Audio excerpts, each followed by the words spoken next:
Vamos resolver o grupo 1 do exame 2015 da segunda fase.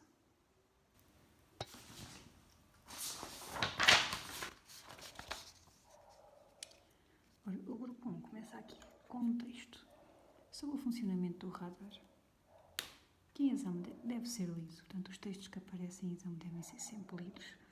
Eu vou passar à frente. 1. A frequência de uma radiação eletromagnética cujo comprimento de onda no vácuo seja de cerca de 1 cm é da ordem de grandeza de... Ora, então queremos calcular a ordem de grandeza da frequência desta radiação eletromagnética. Vamos calcular a frequência de uma radiação eletromagnética que nos dizem que tem um comprimento de onda de 1 cm, ou seja, 1/100ª de metro, e que está a viajar no vazio, no vácuo, ou seja, a sua velocidade vai ser 3 vezes 10 elevado a 8 metros por segundo, que é igual a C, que é uma constante que aparece na tabela de constantes do exame. Aparece a velocidade de uma radiação eletromagnética no vazio. E também aparece no formulário do exame a forma que relaciona velocidade da radiação com comprimento de onda e frequência. E a forma que relaciona estas três grandezas da radiação eletromagnética é a velocidade da radiação é igual ao comprimento de onda vezes a sua frequência. Ou seja, então a frequência desta radiação eletromagnética vai ser igual à velocidade com que ela está a viajar a dividir pelo comprimento de onda. 3 vezes 10 elevado a 8 a dividir pelo comprimento de onda 0,01. Ora, isto vai ser 3 vezes 10 elevado a 10 Hz. A ordem de grandeza, vamos ver, este número 3 é menor que 5, logo a ordem de grandeza é simplesmente 10 elevado a 10 Hz. É a ordem de grandeza desta radiação eletromagnética nestas condições, portanto, da frequência, a ordem de grandeza da frequência desta radiação eletromagnética. A resposta correta é D.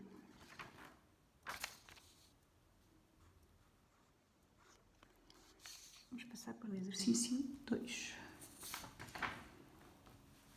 Qual das expressões seguintes permite calcular a distância em metros a que um obstáculo se encontra da antena emissora se ΔT representar o intervalo de tempo em segundos que decorre entre a emissão de um impulso e a recepção do respectivo eco? Ora, então tínhamos aqui uma antena emissora e queremos saber a distância da antena emissora a um obstáculo, que eu vou dizer que é aqui esta parede. Queremos saber a distância que a antena emissora se encontra do obstáculo. Vou chamar essa distância a distância D. E o que é que nós sabemos? Sabemos que este sinal emitido pela antena demorou ΔT, intervalo de tempo ΔT, entre a sua emissão e a captação do eco. Ou seja, este sinal que foi emitido pela antena demorou ΔT a percorrer uma distância de antena ao obstáculo e obstáculo à antena. Portanto, este sinal demorou ΔT, um intervalo de tempo igual a ΔT segundos, a percorrer a distância 2D. E o que nós queremos calcular é a distância D. Vamos considerar que esta radiação eletromagnética no ar viaja à mesma velocidade que ela viaja no vazio. Vamos considerar que a sua velocidade é 3 vezes 10 elevado a 8 metros por segundo. A velocidade desta radiação eletromagnética é igual a uma distância percorrida a dividir pelo intervalo de tempo que a radiação, o sinal, demora a percorrer essa distância. Ora, então vamos adaptar aqui à nossa situação. Nós vimos que este sinal para percorrer a distância 2D demorava ΔT segundos. Então 2D dividido por ΔT tem que ser igual a 3 vezes 10 elevado a 8 metros por segundo. Queremos calcular D. D vai ser igual a 3 vezes 10 elevado a 8 vezes ΔT a dividir por 2. Temos aqui então a expressão que nos dá a distância entre a antena emissora e o obstáculo, que é a resposta C.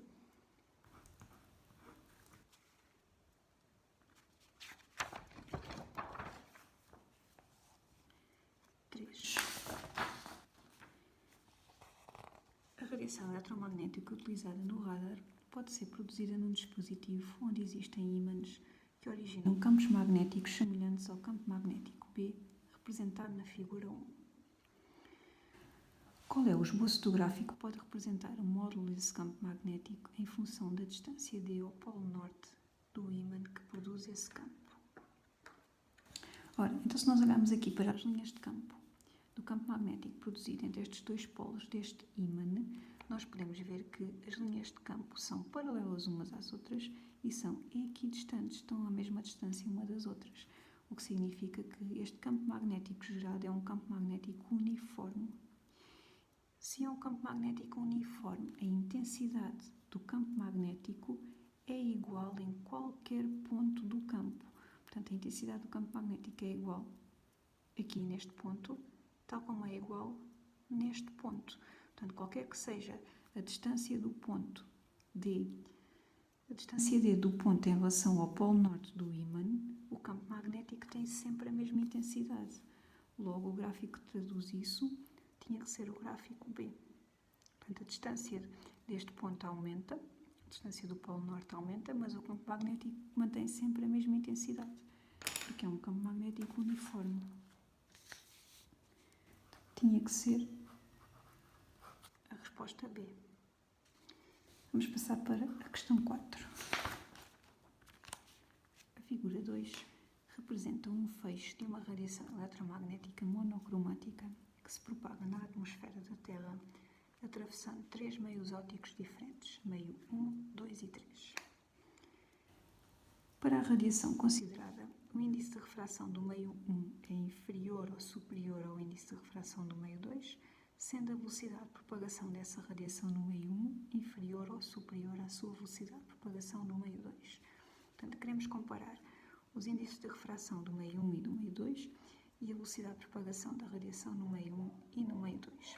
Então vamos olhar aqui para a refração desta radiação quando passa do meio 1 para o meio 2. Nós, a tracejado, temos aqui a direção normal à fronteira entre o meio 1 e o meio 2 no ponto de incidência. E se nós nos focarmos aqui nesta refração, podemos ver que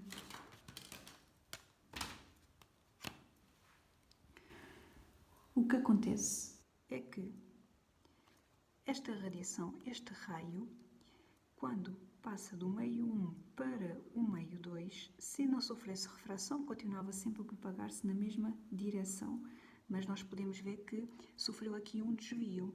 E se nós repararmos o desvio que a radiação, que o raio sofre, é um desvio que se afasta da normal ao ponto de incidência. E, portanto, se ele se afasta da normal ao ponto de incidência, quando é refratado, significa que o ângulo de refração, que é o ângulo entre a normal e o raio refratado, é maior que o ângulo de incidência, que é o ângulo entre o raio incidente e a normal ao ponto. Ora, como o ângulo de refração é maior que o ângulo de incidência, vamos ver o que é que nós podemos concluir em relação aos índices de refração. Nós sabemos que a lei de Snell-Descartes diz-nos que nesta refração, o índice de refração do meio 1 vezes o seno do ângulo de incidência é igual ao índice de refração do meio 2 vezes o seno do ângulo de refração. Significa que o seno do ângulo de incidência sobre o seno do ângulo de refração é igual ao índice de refração do meio 2 sobre o índice de refração do meio 1.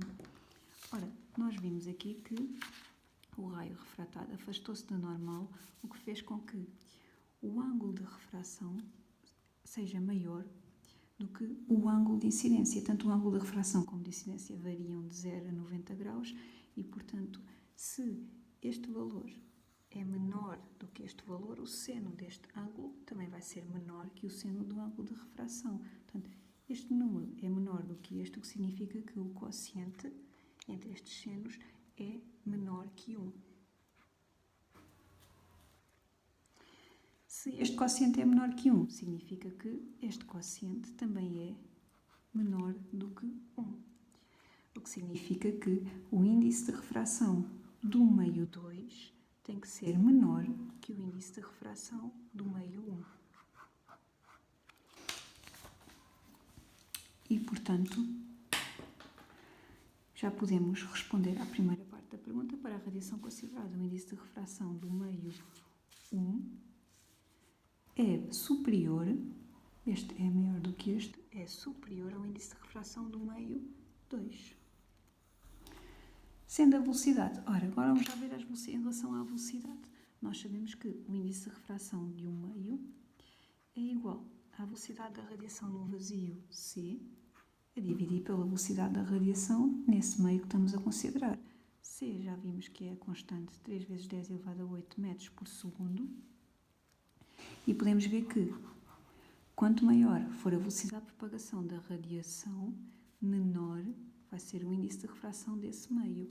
Então, como nós vimos que o índice de refração do meio 1 era maior que o índice de refração do meio 2, para este número ser maior, significa que a velocidade de propagação no meio 1 tem que ser menor que a velocidade de propagação no meio 2.